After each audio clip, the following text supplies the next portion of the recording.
Bismillahirrahmanirrahim. Alhamdulillah Rabbil Alamin. Allahumma salli wa sallim wa barik ala Sayyidina Muhammadin al-Amin wa ala alihi wa sahbihi ila yaumiddin. An Ali ibn Abi Talib radhiyallahu anhu qala Rasulullah sallallahu alaihi wasallam yushiku an ya'tiya 'alan nasi zamanun la yabqa minal islami illa ismuhu wa la yabqa minal qur'ani illa rasmuhu masajiduhum amiratun wa hiya kharabun minal huda ulama'uhum syarrun man tahta adimis sama min indihim takhrujul fitnatu wa fihim ta'udu. Rawahul Baihaqi. Daripada Ali bin Abi Talib radhiyallahu anhu, beliau berkata, telah bersabda Rasulullah sallallahu alaihi wasallam, sudah hampir sampai suatu masa di mana tidak tinggal lagi daripada Islam itu kecuali hanya namanya saja, dan tidak tinggal daripada Al-Quran itu kecuali hanya tulisannya saja. Masjid-masjid mereka terseragam indah tetapi kosong daripada hidayah. Ulama mereka adalah sejahat-jahat makhluk yang ada di bawah kolong atau naungan langit. Dari merekalah bermula fitnah, dan kepada mereka pula fitnah itu akan kembali. Hadis riwayat Baihaqi. Kalau kita perhatikan keadaan dunia Islam di hari ini, maka tidaklah begitu jauh dari gambaran yang telah dinyatakan oleh Rasulullah sallallahu alaihi wasallam ini.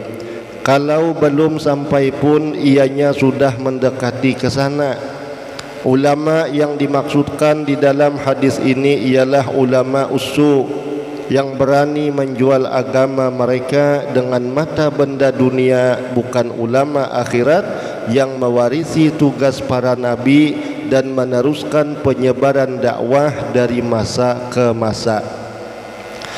An Huzaifah ibn al-Yamani radhiyallahu anhu qala Rasulullah sallallahu alaihi wasallam, yadrusul Islamu kama yadrusu washyus sawbi hatta la yudra ma siyamun wala salatun wala nusukun wala sadaqah wala yusra ala kitabillahi fi lailatin wala yabqa fil ardi minhu ayah wa tabqa tawaifu minan nasi syekhul kabir wal ajuzu yaqulun adrakna aba'ana ala hadhil kalimat la ilaha illallah fanahnu naqulu faqala lahu silatu ma tughni anhum la ilaha illallah wa hum la yadruna ma salatun wala siyamun wala nusukun wala sadaqah fa'arada anhu Hudzaifah thumma raddaha alaihi salasan kullu dhalika yu'ridu anhu Hudzaifah thumma aqbala alaihi fi salisah faqala ya silah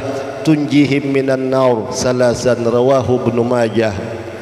Daripada Hudzaifah ibn al-Yamani radhiyallahu anhu berkata, Rasulullah sallallahu alaihi wasallam bersabda, Islam akan luntur, Islam akan lusuh seperti lusuhnya corak, yakni warna-warni pakaian bila ia telah lama dipakai, sehingga sampai di suatu masa nanti orang sudah tidak mengerti apa yang dimaksudkan dengan puasa dan apa yang dimaksudkan dengan sembahyang. Orang-orang pun pada tidak mengerti, dan apa yang dimaksudkan dengan nusuk, ibadah terutamanya ibadah haji dan umrah, dan tidak mengerti lagi apa yang dinamakan sedekah ataupun zakat.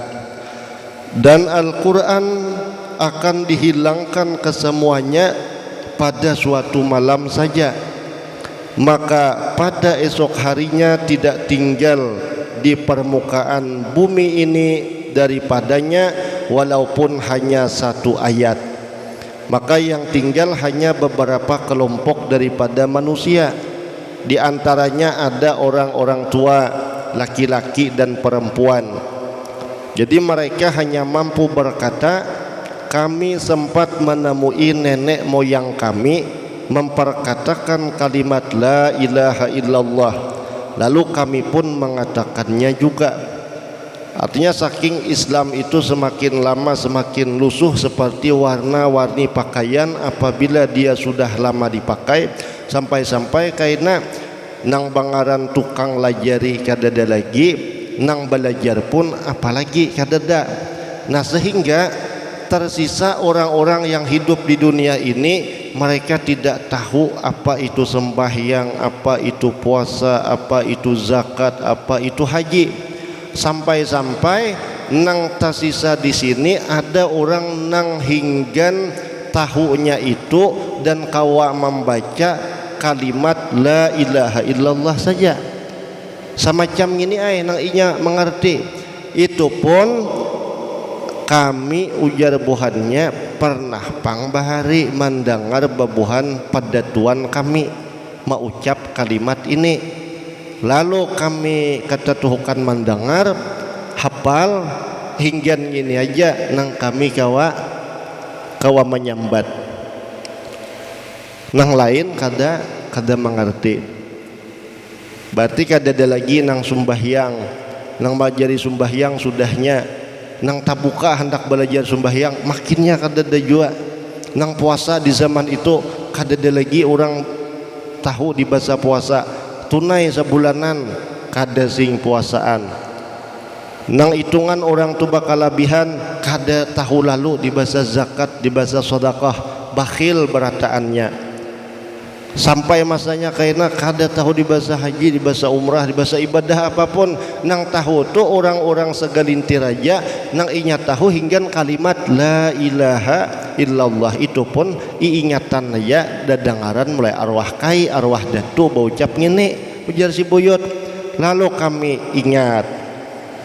Nah jadi berkata perawi hadis daripada Hudzaifah, apa yang dapat dibuat oleh la ilaha illallah di zaman itu? Apa gunanya kalimat la ilaha illallah di zaman yang dimaksud itu tadi? Terhadap mereka, yakni terhadap mereka yang hanya mampu mengucap la ilaha illallah, kada suah sembahyang, kada suah puasa, kada suah berzakat, kada suah berhaji, lantaran jahil sama sekali. Jadi sesar bebulik kepada masa-masa di mana apa yang disebut masa jahiliyah, masa kebodohan. Nah apa yang bisa diperbuat la ilaha illallah? Apa gunanya la ilaha illallah terhadap mereka, sedangkan mereka sudah tidak memahami apa yang dimaksudkan dengan sembahyang, puasa, nusuk dan sedekah. Maka Hudzaifah memalingkan muka daripadanya. Nah kemudian diulangi lagi pertanyaan itu sampai 3 kali. Maka Hudzaifah pun memalingkan mukanya pada setiap kali pertanyaan. Kemudian ditanya lagi sehingga akhirnya Hudzaifah menjawab kalimat itu dapat menyelamatkan mereka daripada api neraka.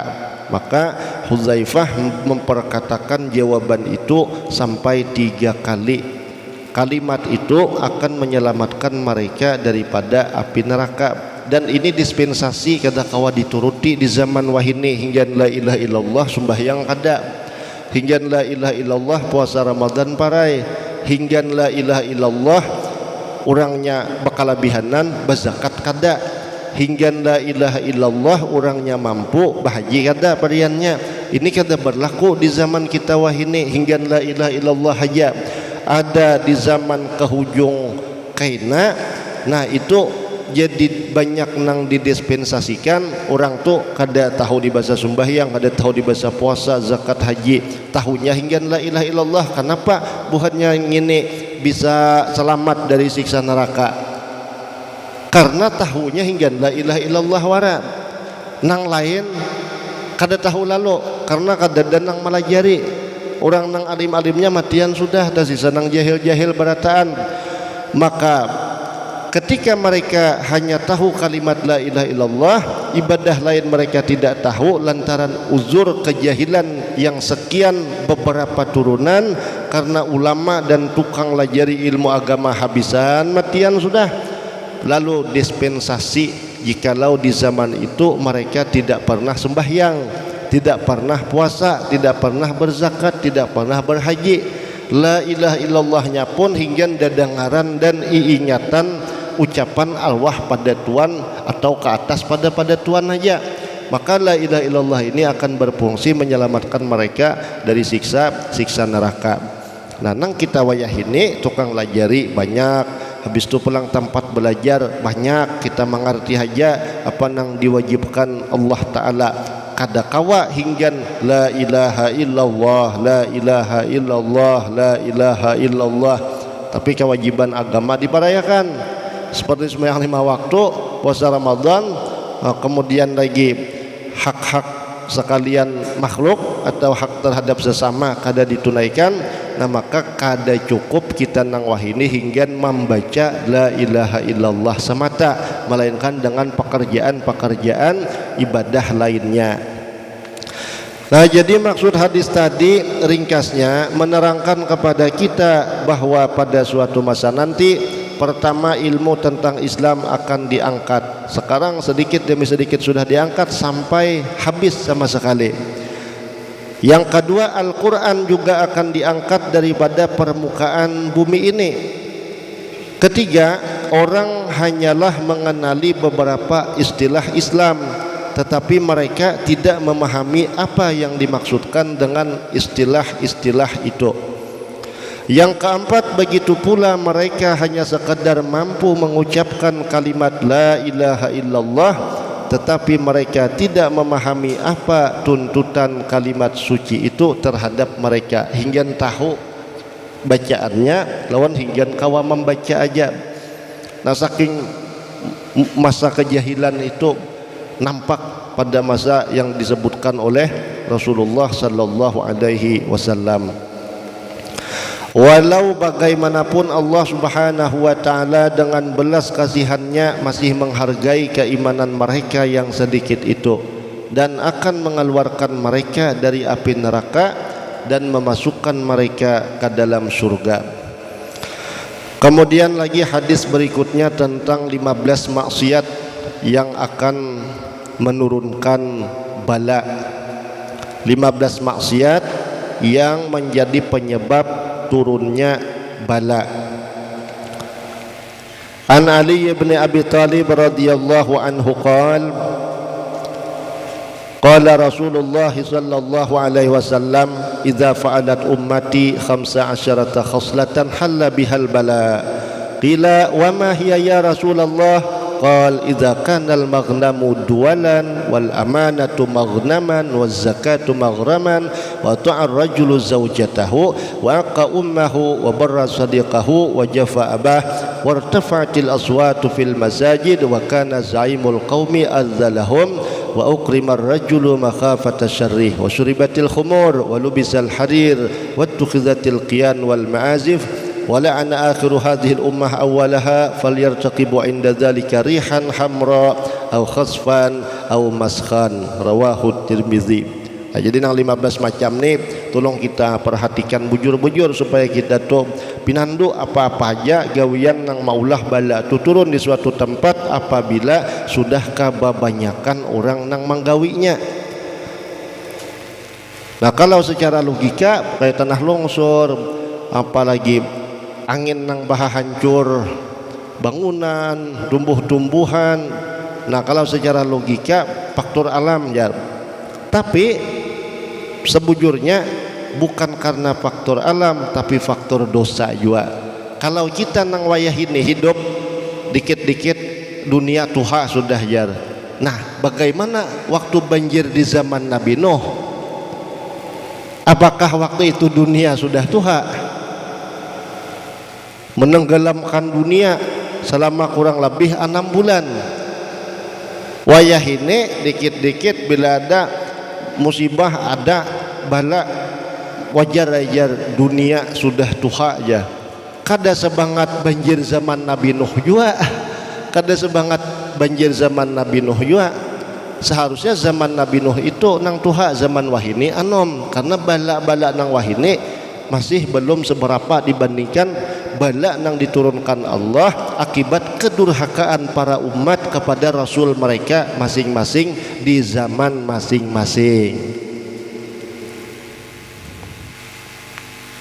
Jadi pada intinya karena kebanyakan nang menggawi dosa itu nang maulah bala itu diturunkan Allah Ta'ala. Maka bila sudah bala diturunkan Allah Ta'ala, nang baik-baiknya pun tak kena jua. Namun keadaan di akhirat pasti berbeda. Pasti berbeda. Nang baik-baik ya tetap dalam kenikmatan, yang memang kada baiknya tetap diproses di akhirat kelak. Sahabat bertanya, apakah 15 perkara itu ya Rasulullah? Rasulullah sallallahu alaihi wasallam bersabda, yaitu yang pertama, apabila harta negara hanya beredar pada orang-orang tertentu, atau ke bawah pada negara harta kas umpama, walaupun ruang lingkupnya hanya wilayah sekampung nang halus, hanya beredar, hanya disalurkan kepada orang-orang tertentu saja. Nang hitungan dikira rakat kita nih, pisit rahasia kepadaan kita aja nang babagi, nang lain kada usah tahu kaina tumbur.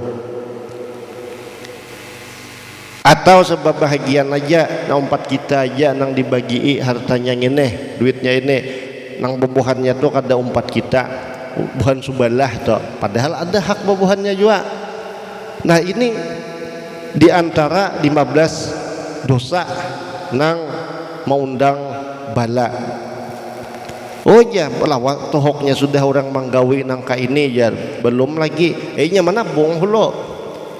Tiap nang banyak tabungan dobe sudah hibak tabungannya sekali lurok bah kada kisah macam awan juga mengkata tuhukan hirang dapatnya hujan mendesau rupang banyunya turunan. Yang kedua, apabila amanah dijadikan suatu sumber keuntungan, mumpung orang ma'amanahi seorang, mumpung orang percaya lawan seorang, lalu seorang mengelola suatu pekerjaan nang di situ ya istilahnya jadi hasil, jadi duit nang menguntungkan diri pribadi, nah maka amanah itu diselewengkan. Makin orang percaya, makin orang ma'amanahi, makin kesempatan untuk main sulap-sulapan. Ini Nabi lah nang bapandir, ulun memandir bahasa kita warai. Yang ketiga, zakat dijadikan hutang. Tahun ini parai ya untung, tahun kaina dikodok. Nang alih ini sasakali dikodok kada jua, lalu tertumpuk terus sampai mati. Yang keempat, suami memperturutkan kehendak istrinya. Maksudnya suami takut istri, namun yang ditakuti terhadap istri itu bukan hal yang diridhoi oleh Allah Subhanahu wa taala. Takut menolak permintaan istri sehingga dia terpaksa melaksanakan kehendak istri dan akhirnya bermudarat kepada hal-hal kemaksiatan. Tapi mun takutan kada sumbahyang kalau disariki bini kada apa-apa, karena artinya napa minta didikan lawan bini. Sebelum takut lawan Tuhan ya takut lawan bini dulu. Harapannya apa? Supaya katuhukan manggawi sumbahyang, rasap sumbahyang tu tadi baya sudah sumbahyang ampih karena takut lawan bini, karena takut lawan Allah pulang. Bini pulang kada bebuku baruas, kada menyesuaikan apa-apa itu dengan kemampuan si laki. Bini pulang tatahu ta'alim, laki jahil, kasihan pulang bini. Ya untung-untungan mun lakinya kawa dipadahi bagus. Laki pariannya alim, bini kada alim, untung jua mun hakun dibina dididik. Nang alih ni laki alim, bini kada hakun dididik. Nang pas tatangkupannya itu laki bapengetahuan, bini bapengetahuan, lalu saling mengingatkan. Mbah tu pulang nang pas pulang tatangkupannya nang laki bungol, nang bini bungol, jadi seia sakata dalam Lah yang kelima, anak banyak durhaka terhadap ibu bapaknya. Sasar hari sasar nampak kedurhakaan tiap-tiap anak kepada orang tua mereka masing-masing. Yang keenam, sedangkan ia berbaik-baik dengan kawannya, lawan kawitan jahat, lawan kekawanan seperti pahlawan. Lawan kawitan durhaka, tapi lawan kekawanan dikenal ya mungkin orang yang paling pemurah, orang yang paling sosial, orang yang paling baik tutur kata dan perbuatannya. Ini termasuk hal nang maundang bala jua. Nang ketujuh, ia suka menjauhkan diri daripada ayahnya. Makin banyak anak-anak nang kadar sasar hari kadarakat lawan kawitan lelaki, ini termasuk juga. Yang kedelapan, suara sudah ditinggikan di dalam masjid. Maksud suara ditinggikan itu jika bepandir dunia itu ya sudah terjadi di dalam masjid-masjid, di dalam tempat ibadah. Habis itu pulang baka kancangan urat gulu pun dalam hal dunia sudah kada asing lagi di dalam masjid, di dalam musalla, di dalam langgar. Usik-usik orang beribadah karena seorang ini berperilaku bapamandiran urusan duniawi pun sudah kada asing lagi, maka ini hal nang maundang bala jua. Apalagi menhinggan urusan kepentingan jabatan dunia lalu dirundingakan di dalam masjid-masjid, seperti orang nang musiman hendak jadi kepala tiap berapa tahun sekali itu di dalam masjid pulang. Nah ini termasuk hal nang maundang bala. Atau kada bapandir dunia juga, cuma paham bila seorang ni datang. Nah orang tahu aja seorang nang datang nih cagar apa dan di musim apa. Masuk juga ke masjid, duduk ditatai tukang baca. Gambarnya nang kakak itu tuh suruh mikrofon, suruh baca doa sesekali. Kemudian yang ke-9, yang menjadi ketua pimpinan suatu kaum, suatu kelompok adalah orang yang derajatnya itu paling hina di antara mereka. Jika kapasitas otaknya paling rendah, paling tumpul dari orang yang dipimpinnya, ia memimpin orang-orang itu tadi. Kapasitas pengalaman paling rendah, tapi memimpin orang nang tak tinggi pada seorang, istilahnya tuh derajatnya.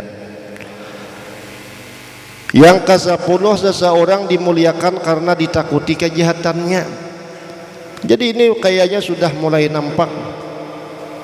Seseorang dimuliakan karena ditakuti kejahatannya, atau minimal seseorang itu dimuliakan karena inya bapangkat dunia.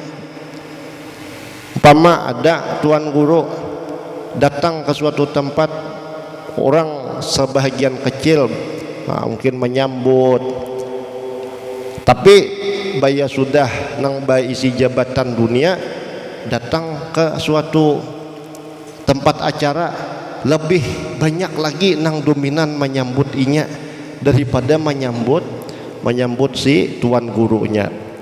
Nang cilaka lagi tuan gurunya datang bersepeda motor, kada nang maharungi, kada lawas datang bemobil pariannya beiring-iringan, orang bisi jabatan dunia wara ngintu nang di karumbungi tapaling ngarannya.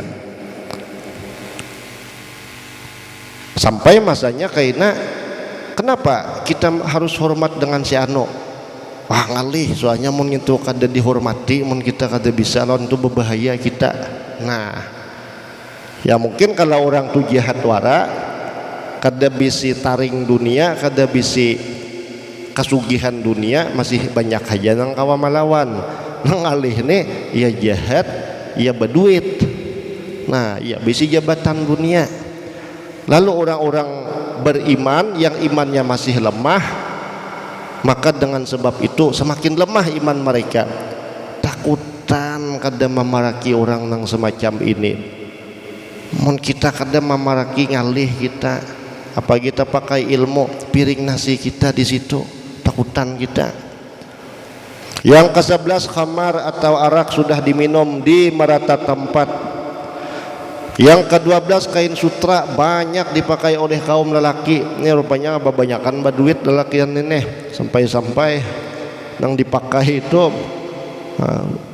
bahannya sutra lain, tapi ngarannya sutra lain, itu ngaran aja sutra.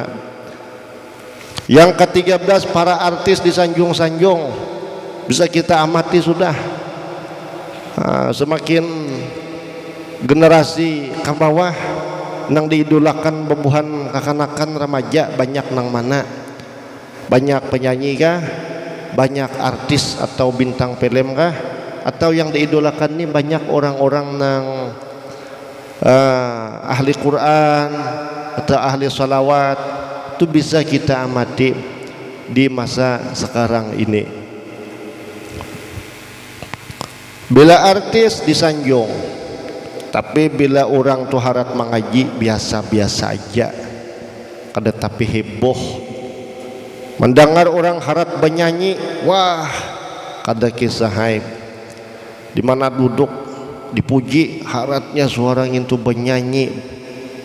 Aku hendak jadi orang nang kai tujuan, tapi tak dengar orang harat mengaji, kada tapi ada lagi nang menyanjung memuji-muji, apalagi bercita-cita untungnya nang kai itu aku hendak kayak gaya itu.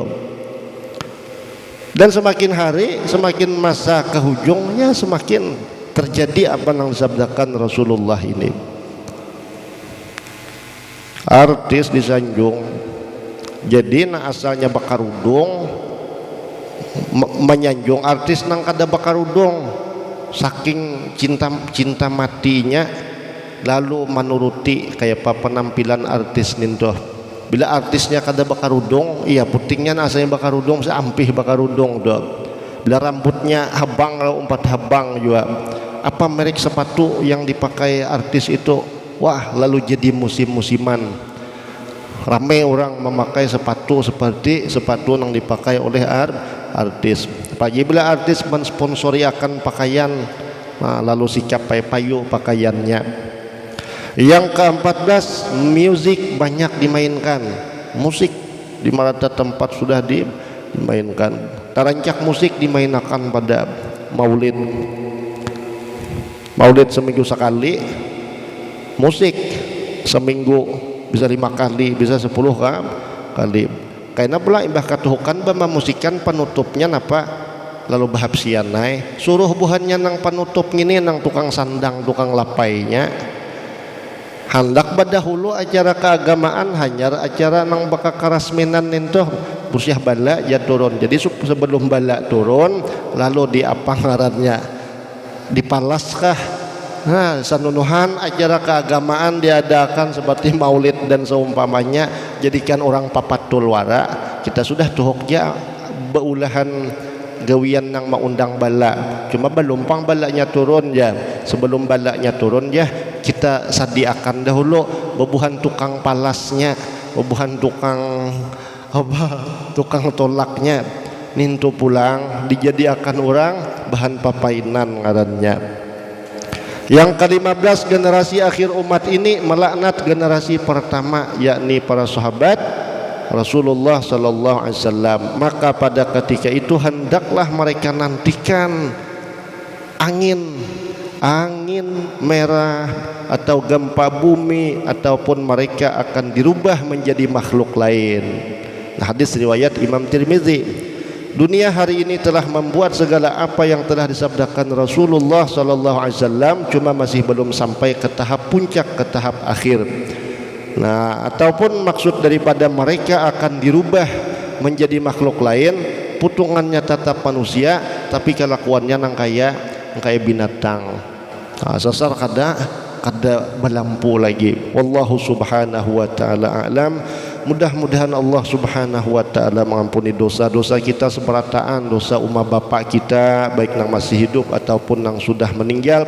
Mudah-mudahan Allah ta'ala mengampuni segala dosa-dosa berataan guru-guru kita, bini anak-anak kita, orang-orang ahli kampung kita, dan kaum muslimin muslimat. Mudah-mudahan kita dijadikan Allah hamba-hambanya nang istiqamah menuntut ilmu nang manfaat zahir batin, istiqamah manggawi taat kepada Allah subhanahu wa ta'ala, kemudian dimudahkan Allah mausahai usaha nang halal serta diberkahi mudah-mudahan husnul khatimah, juga anak-anak zuriat-zuriat kita dijadikan orang-orang yang saleh dan salihah. Wa ila hadratin Nabi. Al-Fatihah.